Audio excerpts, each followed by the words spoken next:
এবং ইসলামের 31 দফা। 31 দফাটা কি আপনারা সবাই জানেন? 31 দফা অর্থ হলো জনগণের বাংলাদেশে ঘরে ঘরে শান্তি আসা। আমার কাছে লিফলেট আছে, এই লিফলেটটা পড়লে আপনারা সবাই বুঝতে পারবেন। আমাদের 31 দফার মধ্যে আছে স্বাস্থ্য, কৃষি, উন্নয়ন, মহিলাদের অগ্রাধিকার দেওয়া এবং আগামী দিনে একটা সুষ্ঠু নির্বাচন দেওয়া। সকলে আছে, আপনার পরে দেখতে পারবেন। আজকে বালুচর ইরানে একটি অনুষ্ঠান হয়েছে। আমাদের শীর্ষ নেতা যারা মহিউদ্দিন আহমেদ, মাসুদ সিদ্দিক সাহেব, আব্দুল সালাম ভাই, ইমার আলী, আতাব হোসেন আর অনেকেই এত সুন্দর একটা অনুষ্ঠান করছে। এই জন্য আমি শ্রীনগর উপজেলা বিএনপি পক্ষ থেকে সকলের পক্ষ থেকে আমাদের ধন্যবাদ জানাচ্ছি। আসলে বিএনপি হল একটা দল, সুখ শান্তি উন্নয়নের দল। আপনারা সকলে জানেন আমাদের অন্তর্বর্তী সরকার আগামী ফেব্রুয়ারি মাসে রোজার আগে নির্বাচন দেবে। সেই নির্বাচনে যেন আমরা সরকারের কাছে আমরা অনুরোধ জানাবো একটা সুষ্ঠু নিরপেক্ষ নির্বাচন দেন। সেই নির্বাচনে ইনশাল্লাহ আল্লাহ রহমত ইনশাল্লাহ বিএনপি আবার ক্ষমতায় আসবে ইনশাল্লাহ।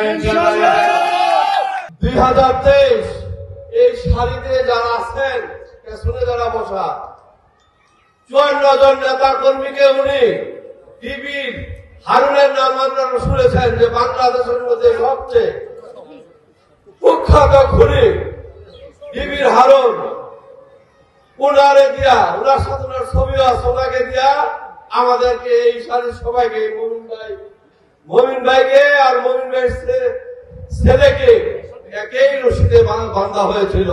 আপনারা অনেকে দেখেছেন। এই লোক মমিন আলী সাহেব তো ঢাকার একটি বাড়ি দখল করে না, ওয়ারিতে একটি বাড়ি দখল করেছেন 16 কাঠা, যার দাম কয়েকশো কোটি টাকা। এই হারুনকে নিয়ে এই লোক যদি এমপি হয় নিরাপদে থাকতে পারবেন?